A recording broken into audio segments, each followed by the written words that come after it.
Hurriyat chief का बेटा आतंकी बन गया है। जी हां, गिलानी के बाद हुर्रियत चीफ बना मोहम्मद अशरफ शहराई का बेटा जुनैद।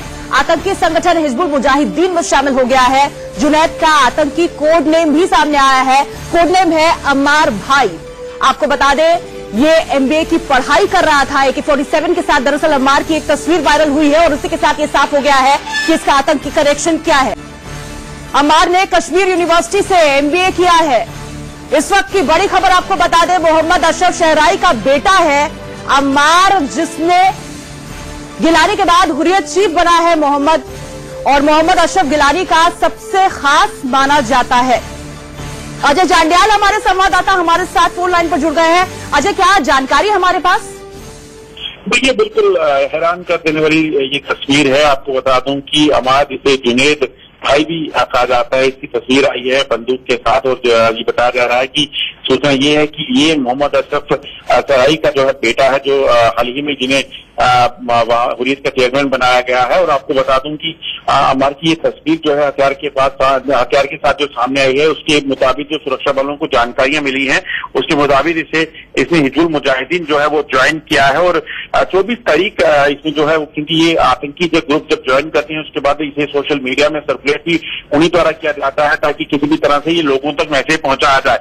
और अपने आप में हैरान कर देने वाली जो तस्वीर है, क्योंकि अम्मार जो है हुर्रियत कॉन्फ्रेंस के थोड़े दिन पहले ही चेयरमैन बनाए गए शहराई के बेटा है। और ये अगर हिजबुल मुजाहिदीन ज्वाइन करता है, एक तरफ बाप इनके जो पिता हैं वो जो शहराई है वो हुर्रियत के नेता बनाया गया है उसको, और उसके बाद वो यहाँ पे कश्मीर में हालात खराब करने के लिए जो हुर्रियत पिछले कई सालों से काम करती आई है, उसी काम को आगे बढ़ाएगा। और उसके साथ साथ बेटा जो है हिजबुल मुजाहिदीन में हथियार लेकर सुरक्षा बलों पर कहीं ना कहीं हमले करेगा। वो अपने आप में चौंका देने वाली बात है। आपको बताऊं, अगर पिछले दिनों जो NIA की रेड हुई, इसमें साफ हुआ कि किस तरीके से पाकिस्तान का लिंक जो है हुर्रियत के साथ इस्टेब्लिश हुआ था, किस तरह से पाकिस्तान। बिल्कुल, वो भी बेहद चौंकाने वाली खबर थी अजय, जिस तरीके से सामने ये लिंक आया था जिसका आप जिक्र कर रहे हैं, आतंकी कनेक्शन सामने आया था।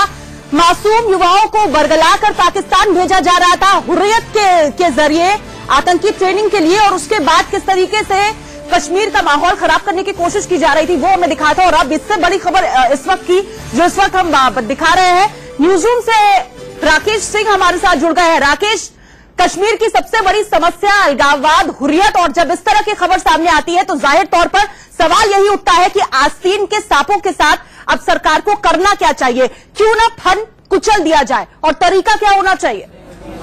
देखिए, साफ तौर पर तहरीके हुर्रियत कॉन्फ्रेंस के अध्यक्ष मोहम्मद अशरफ शहराई के बेटे ने, जुनैद अहमद ने हिजबुल ज्वाइन किया है। और सबसे खास बात यह है कि मोहम्मद अशरफ सीधे तौर पर गिलानी से भी कट्टर इसकी छवि मानी जाती है। पिछले 1.5 दशकों से एक गिलानी के साथ लगातार हुर्रियत के लिए काम करता रहा था, और अब उसे नया चीफ बनाया गया है। लेकिन उसके बेटा जुनैद ने हिजबुल मुजाहिदीन ज्वाइन किया है, और जो सूत्रों से जानकारी मिल रही है कि पूरी खाका, पूरी रणनीति जो है, इसको लेकर पाकिस्तान की खुफिया एजेंसी ISI ने तैयार किया है। और साफ तौर पर एक रणनीति के तहत जुनैद को हिजबुल ज्वाइन करने का तस्वीरें जो है।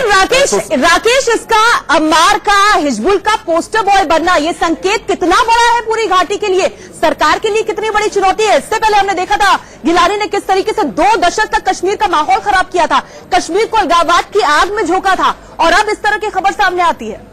देखिए, गृह मंत्री राजनाथ सिंह से सीधे तौर पर इंडिया न्यूज ने आज प्रश्न किया था कि साफ तौर पर जो कश्मीर घाटी में हालात बिगाड़ने के लिए ISI ने समर प्लान तैयार किया है, और उसको लेकर हिजबुल, जैश और लश्कर को एक साथ काम करने की बात कही गई थी। जिस तरह से जुनैद अहमद की तस्वीर सामने आने से ये साफ है कि जो तहरीक के हुर्रियत कॉन्फ्रेंस का चीफ है, वो एक रणनीति के तहत अपने बेटे को ज्वाइन कराता है, ताकि युवाओं को जो है बरगलाया जाए। Retired major general SP Sinha, माफ कीजिएगा राकेश जी, आपको रोकना चाहूंगी, वो हमारे साथ जुड़ गए हैं, डिफेंस एक्सपर्ट। इस वक्त आपकी पहली प्रतिक्रिया क्या है? देखिए किस तरीके से हुर्रियत की कमान संभाली एक शख्स ने, और उसी का बेटा अम्मार बन जाता है हिजबुल का पोस्टर बॉय, और ये तस्वीर वायरल हो रही है जो इस वक्त हम दिखा रहे हैं इंडिया न्यूज पर।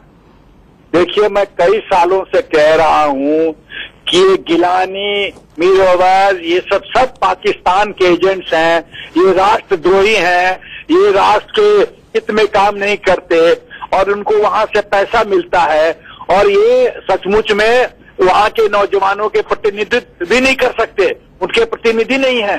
इनकी खाली सोच ये है कि पाकिस्तान से पैसा लेते रहो, हिंदुस्तान को डराते रहो। और दुख की बात यह है कि जब एनआईए ने, इनके पास एनआईए के पास सबूत है कि गिलानी ने 800 करोड़ रुपया लिया है और उन्हें दिल्ली हाई कोर्ट में चार्जशीट भी फाइल किया गया है पूरा सब कुछ डिटेल के साथ। तो मेरी अपनी सोच है कि Indian penal code 121, Indian penal code 120B के तहत और भी जितने प्रावधान हैं उनको सशक्त करके इतना सशक्त करना है कि ऐसे राष्ट्रद्रोही, देशद्रोही जो waging war against the state, इनकी जो हरकतें होती है। बहुत बड़ी बात आपने कर दी। खाते हमारा है, गाएंगे पाकिस्तान का, पाकिस्तान दिवस मनाएंगे, पाकिस्तान के लिए फंडिंग होगी, पाकिस्तान की तरफ से फंडिंग होगी, आतंकी ट्रेनिंग देंगे और उसके बाद कहेंगे कि हम तो भारत का हिस्सा है। किस तरह का हिस्सा है, कश्मीर के लिए इनके क्या ख्यालात है, ये पल पल इनकी तस्वीरों से साफ हो जाता है, इनकी कथनी से साफ हो जाता है। इस वक्त कोड़ा साहब भी हमारे साथ जुड़ गए हैं, जम्मू कश्मीर के पूर्व डीजीपी है। कोड़ा साहब, ये खबर कितनी बड़ी खबर आपके लिए, कितनी, क्या इसके रेपरकशंस हो सकते हैं, क्या इसके मायने आप निकालेंगे? देखिए, एक ये मैसेज है जी टेररिस्ट रैंक्स में कि अशरफ सहराई जिसने कमान संभाली है तहरीक हुर्रियत की, और एक क्लियर मैसेज देना चाहते हैं कि उन्होंने एक अपना बेटा भी इसमें हिजबुल मुजाहिदीन में ज्वाइन करवा दिया, और ताकि ये एक अशरफ सहराई के साथ एक इमेज थी कि वो उतना सख्त नहीं है जितना गिलानी है, तो उसको काउंटर करने के लिए एक बहुत बड़ी मैसेज है। और एक और मैसेज ये है कि जो कुछ लोग ये प्रोजेक्ट करना चाहते हैं कि सेपरेटिस्ट पॉलिटिकल स्ट्रगल है उनकी, लेकिन इससे एक साफ बात कोड़ा साहब, यानी कि साफ शब्दों में पूछूं तो मुखौटा उतर चुका है, आतंकी कनेक्शन बिल्कुल साफ हो गया है। अभी तक तो मासूमों को भेजते थे आतंकी ट्रेनिंग के लिए पाकिस्तान, लेकिन अब तो बेटा भी बन चुका है आतंकी। जी, ये एक डायरेक्ट कनेक्शन इससे साबित हो गया है। और ये जो कुछ लोग कहते हैं ये एक पॉलिटिकल स्ट्रगल है, वो बिल्कुल नहीं है। और ये पॉलिटिकल, ये एक टोटल एंटी नेशनल स्ट्रगल है, सेशनिस्ट स्ट्रगल है, और उसी को आगे बढ़ाने के लिए एक क्लियर मैसेज है तहरीक हुर्रियत के जो नए चेयरमैन आए हैं जी, उनकी तरफ से ये मैसेज है। जी, उनके हिसाब से उनके लिए तो मैसेज है, लेकिन सरकार के लिए कितनी बड़ी चुनौती है इस मैसेज में, संकेत क्या है? देखिए, सरकार तो डील करेगी, ये कोई नई नहीं है। और ये टेररिस्ट जो ज्वाइन करता है उसकी लाइफ एवरेज 6-8 महीना होती है, उससे ज्यादा नहीं होती है। तो इसलिए ये सरकार के लिए चैलेंज तो है, लेकिन ऐसा चैलेंज नहीं है कि जो सिक्योरिटी फोर्स डील नहीं कर सकेंगे। और ये सिर्फ एक इन्विटेशन है कि और लड़के टेररिस्ट रैंक्स में ज्वाइन करें। और इन सेपरेटिस्ट पे जो बहुत बड़ा सवाल था मेन स्ट्रीम की तरफ से कि ये अपने बच्चों को बिल्कुल, यानी कि घाटी को नए सिरे से सुलगाने के लिए एक बड़ी साजिश का ये बहुत बड़ा हिस्सा हो सकता है। बहुत बहुत शुक्रिया आपका। राकेश हमारे साथ न्यूज रूम से लगातार जुड़े हुए हैं। राकेश जी, यानी कि नियत तो साफ हो गई हुर्रियत की, और यही नियत पहले भी साफ हो गई थी। जब पूर्व आईबी चीफ दिनेश शर्मा पहुंचे थे तो उन्होंने बातचीत करने तक से इनकार कर दिया था जब वो केंद्र का पक्ष लेकर गए थे। यानी कि संकेत बिल्कुल साफ है, घाटी में किसी भी कीमत पर शांति इनको मंजूरी नहीं है, क्योंकि इनका आतंकी कनेक्शन भी अब सामने आ चुका है।